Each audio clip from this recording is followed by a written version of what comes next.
प्रश्न केवळ राजीनाम्याचा नाही आहे, प्रश्न मोदींच्या इगोचा आहे. कारण 2014 नंतर जी गोष्ट त्यांनी आजवर कधीही केलेली नाही आहे ती त्यांना या तरुणाईच्या दबावापुढं झुकून करावी लागणार का? आपल्या मंत्र्याचा राजीनामा घ्यावा लागणार का? पुढच्या 24 तासांचा अल्टिमेटम कॉकरोच जनता पार्टीच्या आंदोलकांनी दिलेला आहे आणि त्यामुळं उद्या नेमकं काय होतं आहे? सरकार या मागणीवरती झुकणार का? जर तसं झालं तर मोदी सरकारमधला हा पहिला अशा पद्धतीचा राजीनामा ठरेल जो आंदोलकाच्या दबावामुळं मोदी सरकारला घ्यावा लागलेला आहे. आज दिवसभरामध्ये बऱ्याच घडामोडी घडलेल्या आहेत. एक बैठक कॉकरोच जनता पार्टीच्या वतीनं त्यांचे प्रतिनिधी आणि सरकारचे प्रतिनिधी यांच्यामध्ये पार पडली. आजच्या कॅबिनेटमध्ये सुद्धा काही महत्त्वाचे निर्णय झालेले आहेत आणि त्याच्यामध्ये मोदींनी आपल्या मंत्र्यांना जो एक सल्ला दिलेला आहे तो या सगळ्या प्रोटेस्टच्या पार्श्वभूमीवरती फार महत्त्वाचा आहे. काय नेमकं घडतंय दिल्लीच्या सर्कलमध्ये आणि कॉकरोच जनता पार्टीच्या या आंदोलनाचं पुढे नेमकं काय होणार? उद्या याच्यावरती तोडगा निघतोय का?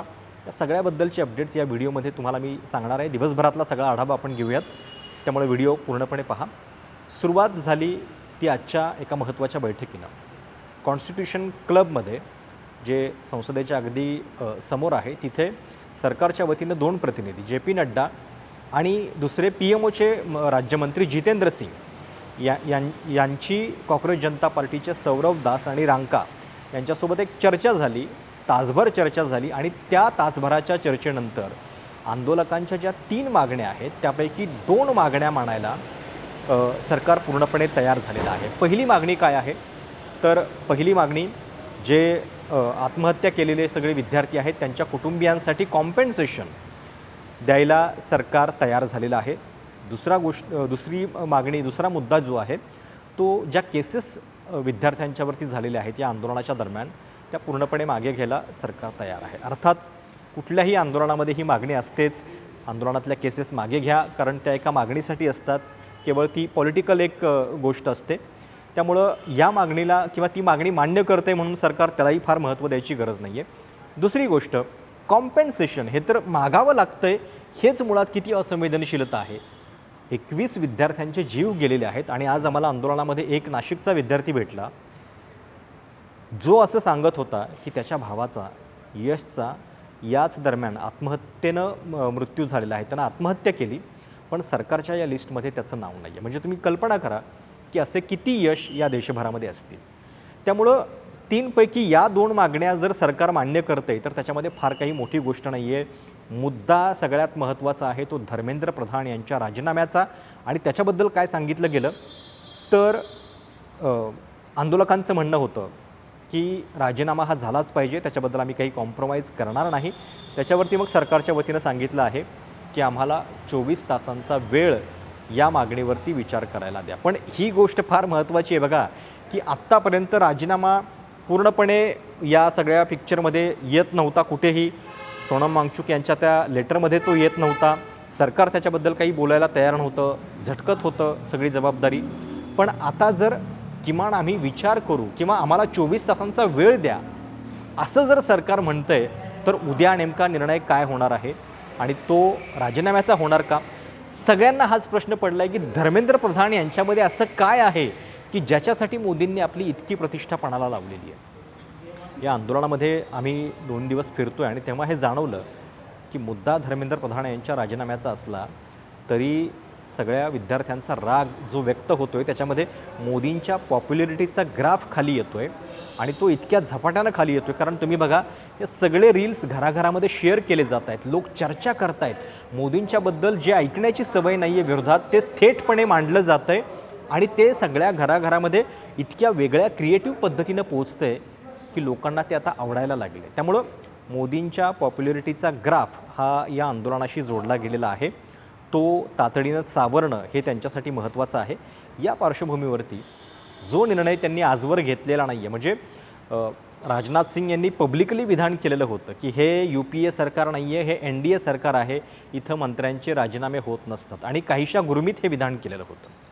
2015-16ची गोष्ट आहे ज्यावेळी ललित मोदींच्या राजस्थान क्रिकेट असोसिएशनमध्ये त्यांनी जे गैरकारभार केले आणि त्याच्यासाठी वसुंधरा राजे आणि सुषमा स्वराज यांनी मदत केल्याचे जे आरोप होते त्याच्यावरनं राजीनामा मागितला जात होता. त्यावेळी हे विधान राजनाथ सिंग यांनी केलेलं होतं. आणि आजवर तुम्ही बघा एवढं मोठं शेतकऱ्यांचं आंदोलन झालं, कृषी मंत्र्यांचा राजीनामा नाही, एवढे रेल्वे अपघात झाले, रेल्वे मंत्र्यांचा राजीनामा नाही, आणि आता शिक्षण मंत्रालयाबद्दल एवढ्या सगळ्या गोष्टी घडत आहेत, पण धर्मेंद्र प्रधान यांच्या राजीनाम्याचं पाऊल काही सरकारनं उचललं नाही. खरं तर एक संधी मोदींना होती की जर समजा मंत्रिमंडळ विस्तार, ज्याची चर्चा खूप या अधिवेशनाच्या आधी होती, त्यावेळी जर समजा धर्मेंद्र प्रधान यांचं खातं जरी बदललं असतं नुसतं, तरी कदाचित हा विषय या आंदोलनातली हवाच निघून गेली असती. पण ते मोदींनी नाही केलं. आणि ते का नाही केलं, आतासुद्धा इतका प्रश्न वाढलेला आहे. आणि जर फक्त आता राजीनामाच द्यायचा आहे, म्हणजे कालपासून गोष्टी काय घडलेल्या आहेत बघा.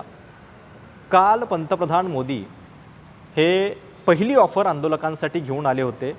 ती ऑफर होती फास्ट ट्रॅक कोर्टामध्ये पेपर फुटीचे खटले आम्ही चालवू. आत्तासुद्धा या क्षणाला देशभरामध्ये 880 फास्ट ट्रॅक कोर्ट आहेत आणि पेपर फुटीसाठी काही स्पेशल कोर्ट्स चालवले जातील असं ते म्हणतायत.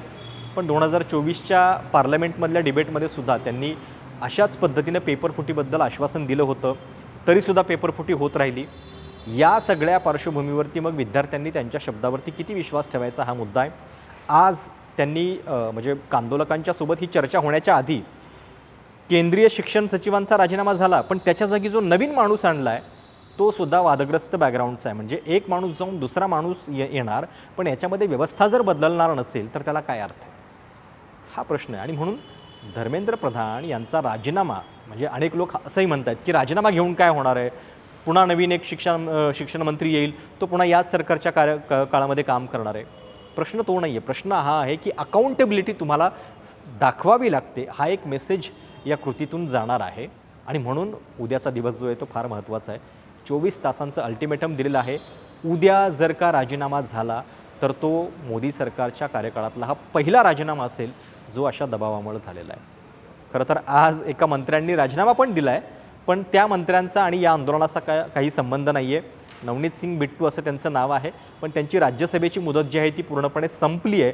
आणि तुम्हाला राज्यसभेची मुदत तुमची संपल्यानंतर तुम्हाला पुन्हा जर समजा 6 महिन्यात तुम्ही मंत्री होणार असेल तरच राहता येतं मंत्रिपदावरती. त्यांची मुदत 6 महिन्यानंतरची आज संपली, म्हणून त्यांनी राजीनामा दिलेला आहे. एवढंच गोष्ट झालेली आहे.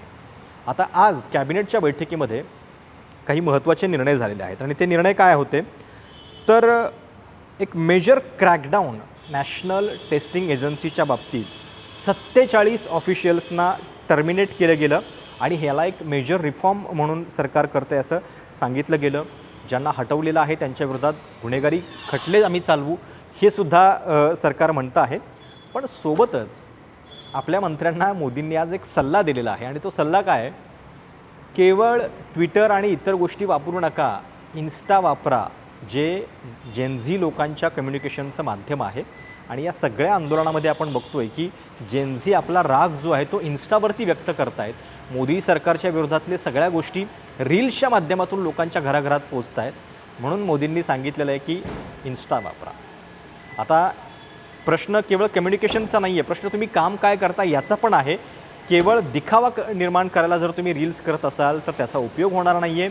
आणि त्याची सगळी भांडाफोड जी आहे विकासाची ती तिथेही होत राहील, हा मुद्दा आहेच. पण या सगळ्या पार्श्वभूमीवरती उद्याचं अल्टिमेटम फार महत्त्वाचं असणार आहे. आज दिवसभरामध्ये जी गोष्ट जाणवली, सोनम वांगचुक यांचं उपोषण जरी सुटलेलं असलं तरी आंदोलकांच्यावरती त्याचा काहीही परिणाम झालेला नाही आहे. सोनम वांगचुक गेल्या 2 दिवसांपासून जर आपण बघितलं तर एक प्रकारे ते भाजपच्या कह्यात आलेले आहेत सहजपणे, असं म्हणण्यासारखी परिस्थिती निर्माण झालेली होती. जरी त्यांनी 26 दिवस उपोषण केलं, हे मान्य केलं, तरी एकतर पहिल्या चिठ्ठीमध्ये त्यांच्या केवळ अकाउंटेबिलिटी हा शब्द होता. विरोधकांच्याकडनं अपेक्षा जास्त होत्या. आणि आजसुद्धा त्यांनी राजीनाम्याचा उल्लेख जो आहे तो कुठेही केलेला नाही आहे. उपोषण सोडताना त्यांच्यासोबत कुणीतरी या विद्यार्थ्यांच्यापैकी पाहिजे होतं, दिसायला पाहिजे होतं, कारण हे आंदोलनाचा काहीतरी मुवमेंट आहे. पण अभिजित दिपके तिथं नव्हता, बाकीचे कोणी तिथं नव्हते. अभिजित दिपकेनं नंतर पत्रकार परिषदेमध्ये सांगितलं की सोनम वांगचुक यांना गेल्या 2 दिवसापासून कोणाला भेटू दिलं जात नव्हतं. एक प्रकारे त्यांना इल्लिगली डिटेन केलेलं होतं सरकारनं.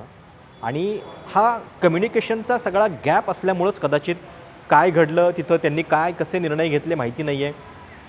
तुम्ही आठवून बघा, सोनम वांगचुक यांच्या पत्नी गीतांजली जेव्हा मुलाखती देत होत्या तेव्हा काँग्रेसच्या आंदोलनावरती जाहीरपणे टीका करत होत्या. राहुल गांधींच्या आंदोलनावरती टीका करत होत्या की ते नॉन सिरियस आंदोलन आहे. आणि या सगळ्या पार्श्वभूमीवरती सरकारला असं वाटलं की सोनम वांगचुक यांना आपण बाजूला करू, अभिजित दिपकेला बाजूला करू. म्हणजे आता एकतर त्यांच्या मागण्याबद्दल काय निर्णय येतो हे बघावं लागेल. पण अधिवेशन चालू आहे आणि तिथं हे आंदोलन वाढत जाणं कुठल्याही पद्धतीनं हे सरकारला परवडणारं नाही आहे. उद्या आषाढी एकादशी आहे आणि त्यामुळं आंदोलकांना विठ्ठल पावणार का हे आपल्याला बघावं लागेल. सरकार त्या लेवलपर्यंत आल्याचं दिसतंय तरी खरं. आणि आज संध्याकाळच्या वेळी त्या संपूर्ण आंदोलनामध्ये फिरताना आम्हाला एक पण जाणवलं की सुरक्षा व्यवस्था जी आहे ती पण बऱ्यापैकी ढिली झालेली होती. एक गोष्ट कालच्या सगळ्या दिवसभरामध्ये फार वाईट वाटलं की आजूबाजूचे हॉटेल आणि रेस्टॉरंटसुद्धा सरकार बंद करत होतं, जेणेकरून या विद्यार्थ्यांच्यापर्यंत खाण्यापिण्याच्या गोष्टीच पोहोचू नयेत. हे किती वाईट आहे. म्हणजे तुम्ही आपल्याच मुलांच्यावरती अशा पद्धतीनं राग काढताय आणि त्यांना साधं आंदोलन करू देत नाही आहात. हे मला वाटतं फार वाईट आहे. आता आज आंदोलकांनी जी चर्चा केली आहे JP नड्डांच्या सोबतच त्यांनी एक लेटर पण दिलं. त्या लेटरचा हेडिंग होतं regarding CJP's demands concerning the ongoing prostate at Jantar Mantar. आणि त्याच्यामध्ये त्यांनी स्पष्टपणे सांगितलेलं होतं की या सगळ्यामध्ये एक वाक्य फार महत्त्वाचं आहे. त्यांनी असं म्हटलं होतं, resignation of Dharmendra Pradhan, 1 crore compensation for NEET victims and no legal action against protesters are non-negotiable. म्हणजे या 3 गोष्टी ज्या आहेत त्याच्यावर त्या मान्य झाल्याशिवाय आम्ही हटणार नाही, त्या नॉन निगोशिएबल आहेत हे त्यांनी या पत्रामध्ये देखील सांगितलेलं होतं.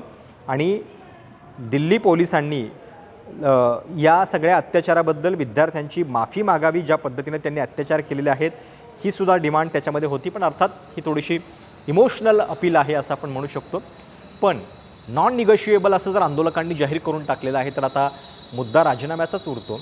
आणि तो राजीनामा घेतला जाणार का? धर्मेंद्र प्रधान हे खरं तर अमित शहांच्या संघटनात्मक टीममधले फार महत्त्वाचे मेंबर आहेत. ओडिशाचे आहेत मूळचे. ओडिशामध्ये भाजपचा विजय झाल्यानंतर त्यांना तिथं मुख्यमंत्री म्हणून पाठवलं जाईल का ही पण चर्चा होती. पण पूर्णपणे संघाची बॅकग्राऊंड असलेले व्यक्ती आहेत. सर्वाधिक काळ पेट्रोलियम मंत्रालय सांभाळलं आहे त्यांनी आणि त्याच काळामध्ये ONGC सारख्या कंपन्यांनी संघाला खूप मोठं फंडिंग पण केलेलं आहे.